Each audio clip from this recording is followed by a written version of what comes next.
Hello, good morning and welcome back in my class. कैसे हैं आप सब? ओके, मैम आपका वेट कर रही थी एंड आई होप कि आप सब ठीक हैं, आपकी हेल्थ बहुत अच्छे से है। तो चलिए हम अपने कॉन्सेप्ट की तरफ चले। आज मैम ने आपको बताया था आज हम हिंदी में नया चैप्टर स्टार्ट करने वाले हैं। अच्छा, मैम ने तो आपसे पूछ लिया, आपको भी तो मैम को पूछना ना, मैम हाउ आर यू, लेकिन आप तो पूछते ही नहीं। लेकिन मैम फिर भी बता देंगी, आई एम ऑल्सो फाइन। सो चलिए आज हम हिंदी भाषा माधुरी में लेसन नंबर 7 स्टार्ट करने वाले हैं। और आपको जल्दी से अपनी हिंदी भाषा माधुरी की बुक ओपन करनी है। आज मैम आपको लेसन नंबर 7 पार्ट नंबर 7 बूंद कहाँ से आई। अब ये कोई कहानी नहीं है बेटा, ये एक लेसन है। और आप ये कह सकते हैं कि ये लेसन थोड़ा सा रिलेटेड है साइंस से। अब आप 3rd क्लास में आ गए हो तो आपको साइंस में वाटर साइकिल के बारे में भी पता चलेगा, है ना। तो ये जस्ट उसी के अराउंड थोड़ा सा घूमता है, वो मैम आपको बाद में बताएंगी। तो इस लेसन में बूंद कहाँ से आई।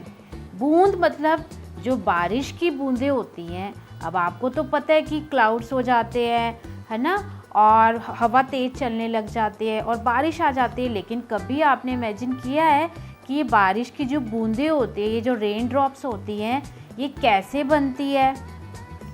ऊपर आसमान में तो आपको सिर्फ ब्लू कलर का और वाइट कलर के क्लाउड्स दिखते हैं, तो ये पानी की बूंदें ऊपर से कैसे आ जाती है। पानी तो ज़मीन में होता है ना, अर्थ पर है, लेकिन ऊपर से पानी कैसे आ जाता है, कभी आपने सोचा?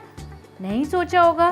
तो चलिए आज हम ये मैम ये लेसन भी आपको रीडिंग कराएंगी और इसमें हम एक्सप्लेन भी करेंगे, ठीक है। जल्दी से अपनी बुक ओपन कीजिए, भाषा माधुरी। यहाँ पर मैम ने स्क्रीन पर भी पेज ओपन किया हुआ है, आप चाहे यहाँ से वॉच कर लीजिए। वैसे आपको अपनी बुक भी निकालनी है और बुक में आप पेज नंबर 46 ओपन करेंगे, साथ में पेंसिल भी लेकर बैठेंगे। तो प्रस्तुत पाठ के माध्यम से बच्चों को क्या जानकारी देने का प्रयास किया गया है कि बारिश कैसे होती है। अब आपको गर्मी लग रही है, आप सोच रही हो कि मौसम बहुत अच्छा हो गया है, चलो काश बारिश आ जाए। लेकिन आपने सोचा बारिश आती कैसे है। ऊपर तो आसमान ब्लू है और क्लाउड्स वाइट कलर के हैं, तो ये पानी ऊपर से कैसे आ जाता है, जबकि पानी तो नीचे है, नदियाँ भी नीचे है ना। तो आज सवेरे से ही मौसम बड़ा सुहावना था। ये रवि है, रवि बात कर रहा है, अपने आप से ही बात कर रहा है कि आज सवेरे से मौसम बड़ा सुहावना था।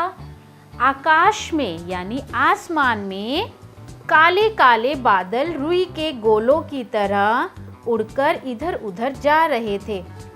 आपने कॉटन देखी है कितनी हल्की होती है, तो बारिश के जो बादल हैं उनको रुई के गोलों की तरह बताया। जैसे हम ऐसे फूंक मारेंगे, है ना, तो वो दूर जाके गिर जाएगी। तो ऐसे ही काले काले बादल रुई के गोलों की तरह उड़कर इधर उधर जा रहे थे। ठंडी ठंडी हवा चल रही थी। अब आपको पता है जब बारिश आने वाली होती है तो पता चलता है ना, बादल भी थोड़े से क्लाउडी हो जाते हैं, है ना, थोड़े से ग्रे कलर के हो जाते हैं, ब्लैक कलर के हो जाते हैं, ठंडी ठंडी हवा चलने लग जाती है। तभी 2-3 बार बिजली कड़की और रिमझिम बारिश होने लगी। रिमझिम मतलब बहुत तेज। मिट्टी की भीनी भीनी सुगंध आने लगी। आपको पता है जब बारिश आती है तो कितनी अच्छी खुशबू आती है, वो मिट्टी की खुशबू होती है। आज रवि की छुट्टी है, ये रवि है, आज इसकी छुट्टी है और वह अपने आंगन में खेल रहा था। रवि अपने बरामदे में आकर खड़ा हो गया और बारिश की बूंदों को देखने लगा। और जैसी बारिश शुरू होगी तो बारिश की बूंदों को देखने लगा। इतने में एक बड़ी सी बूंद रवि की बाह पर गिरी, मोती की तरह चमकती पानी की बूंद से। अब पानी की बूंद को क्या बताया, जैसे मोती होता है ना, पर्ल होते छोटे छोटे वाइट कलर के, वैसे पानी मोती की तरह चमकती पानी की बूंद से रवि ने पानी की बूंद से पूछा। क्या पूछा है कि अरे बूंद तुम कहाँ से आई हो। वो पूछ रहा है कि तुम कहाँ से आई हो। बूंद झट से बोली, आसमान से। अब रवि हैरान हो गया। रवि ने आश्चर्य से पूछा, आसमान से, वह कैसे। तो बूंद ने कहा, हाँ, आसमान से, वही तो मेरा घर है, बादल मेरा जहाज है। यानी जो आसमान है वो बूंद का घर है और जो बादल है वो क्या है, जहाज है, शिप की तरह। तो बूंद उस पर बैठ जाती है जब ठंडी ठंडी हवा चलने लग जाती है ना। तो क्या होता है, वो बूंद, वो बादल जो है वो घुलने लग जाते हैं और वो बूंद बनकर टपकने लग जाते हैं ज़मीन पर। उस पर बैठकर, उसी पर बैठकर मैं आसमान में घूमती रहती हूँ। फिर बूंद ने कहा, फिर रवि ने पूछा कि लेकिन तुम तो जल से बनी हो, यानी तुम तो पानी से बनी हो, और जल तो धरती पर होता है, पानी यानी कि धरती पर ही है। आखिर तुम्हें आसमान में पहुंचाता कौन है? अब पानी तो नीचे है लेकिन ऊपर आसमान तक कैसे पहुंच जाती है बूंद? तो इसमें बूंद ने समझाया है, बूंद ने बोला, समझाया कि जब धरती पर बहुत गर्मी पड़ती है, आप देखते हैं अब कभी गर्मी होगी, आप देखना, आप ज़मीन पर एक गड्ढा कर देना, ठीक है, उसके बाद उसको पानी से भर देना। फिर उसको 10 डेज़ बाद, 15 डेज़ बाद, 20 डेज़ बाद धीरे धीरे देखना कि वो जो ज़मीन का पानी है वो सूखता जाता है, कम होता जाता है। वो कैसे कम होता है, कोई निकालता थोड़ी ना, क्योंकि वो गर्मी की वजह से भाप बनकर, भाप आपको पता है ना, स्टीम बनकर वो आसमान में जाता है और हवा बनकर उड़ जाता है। जैसे आपकी मम्मा कुछ कुक करती है तो कुकर में विसल आती है, सीटी आती है ना, तो उसमें से भाप भी निकलती है, देखा है आपने? तो तभी तो हमारा खाना कुक होता है ना। तो वैसे ही है कि जब धरती पर गर्मी पड़ती है तो समुद्र का जो पानी होता है या जो नदियों का पानी होता है या जो ज़मीन पर पानी होता है वो भाप बनकर ऊपर उड़ जाता है। अब भाप को तो आप देख नहीं सकते, आप यहाँ देख सकते हो कि कुकर में से सीटी आ रही है, लेकिन जैसी जैसी वो आसमान पे जाता है, धीरे धीरे ऊपर जाता जाता है, तो आपको भाप भी नहीं दिखेगी, या दिखेगी आपको? हाँ, तब दिखती है जब क्लाउड्स आते हैं, जब बारिश होने वाली, तब हमें पता चलता है ना, नहीं बादल जा रहे हैं, हम ऐसे बोलते हैं ना, बादल जा रहे हैं, देखो बादल बहुत तेज़ जा रहे हैं, काले बादल आ रहे हैं। कहाँ से आते हैं वो?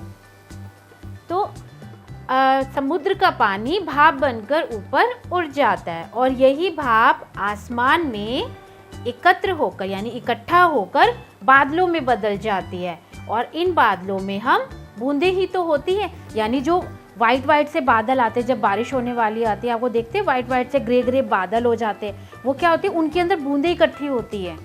तो जब बहुत ज़्यादा ठंड होती है, हवा चलनी स्टार्ट हो जाती है, बहुत ज़्यादा ठंड हो जाती है, तो वो जो बादल है वो बूंद बनकर गिरने लग जाते हैं धरती पर। तो हवा के साथ बादल इधर उधर उड़ते रहते हैं और उनके साथ हम भी आसमान की सैर करती रहती हैं। और बादल जैसे ही किसी ठंडी जगह पर पहुंचते हैं, हम ठंड से सिकुड़कर पास पास आने लगती हैं, और हम सबके मिल जाने से हमारा जो वज़न है, अब सारी बूंदें एक साथ इकट्ठी हो जाएगी तो वज़न तो, वेट तो उनका भारी हो जाएगा ना बादलों का।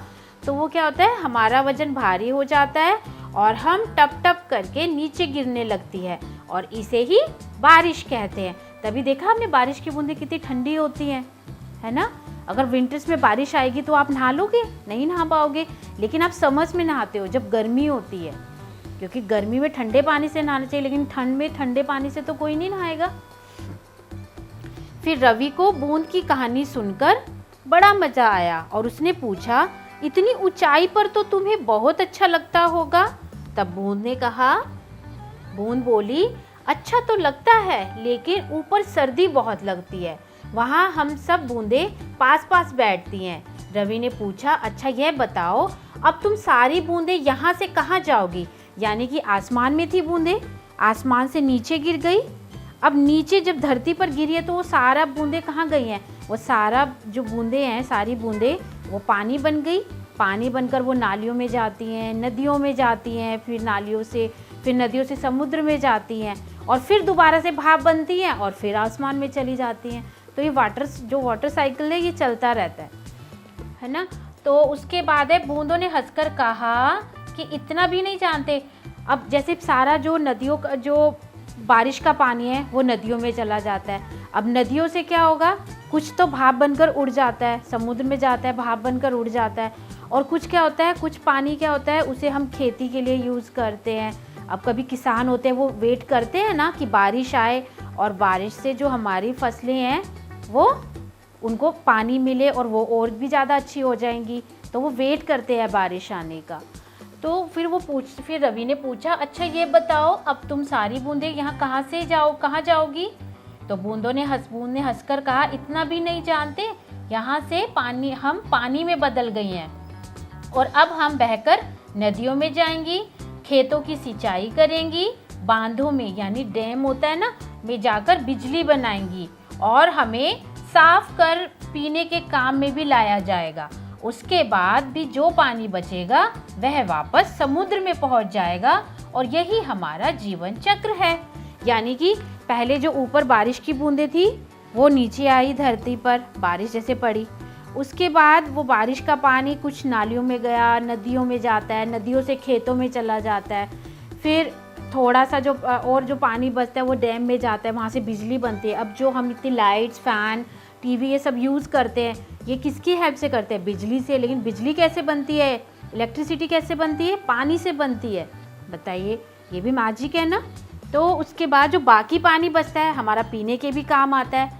उसके बाद जो बाकी पानी बचेगा वो वापस समुद्र में चला जाता है, नदियों से समुद्र में जाता है और फिर समुद्र में जाके वो भाप बन के वापस आसमान में चला जाता है। तो जो बूंद का ये वाटर साइकिल है ये ऐसे ही चलता रहता है, पहले नीचे धरती पर, फिर धरती से आसमान में भाप बनकर, फिर भाप बनकर ऊपर बूंदें बन जाती है, फिर वो बूंदें जो क्लाउड्स बन जाती हैं, क्लाउड जो बूंदें बनकर फिर नीचे ज़मीन पर टपकती है। तो ये जो सर्कल है ये चलता रहता है। तो यही हमारा जीवन चक्र है। अब आइए आपको बात समझ में। तो चलिए, आई होप कि आपको ये चैप्टर इंटरेस्टिंग लगा होगा। इसका बाकी बुक वर्क, क्वेश्चन आंसर्स, इसके शब्द अर्थ, वाक्य प्रयोग मैम आपको कराएंगे अपनी नेक्स्ट क्लास में। तब तक आप घर पर एक बार इस चैप्टर की एक और बार रीडिंग करनी है। ओके, तो चलिए, take care and good bye, see you.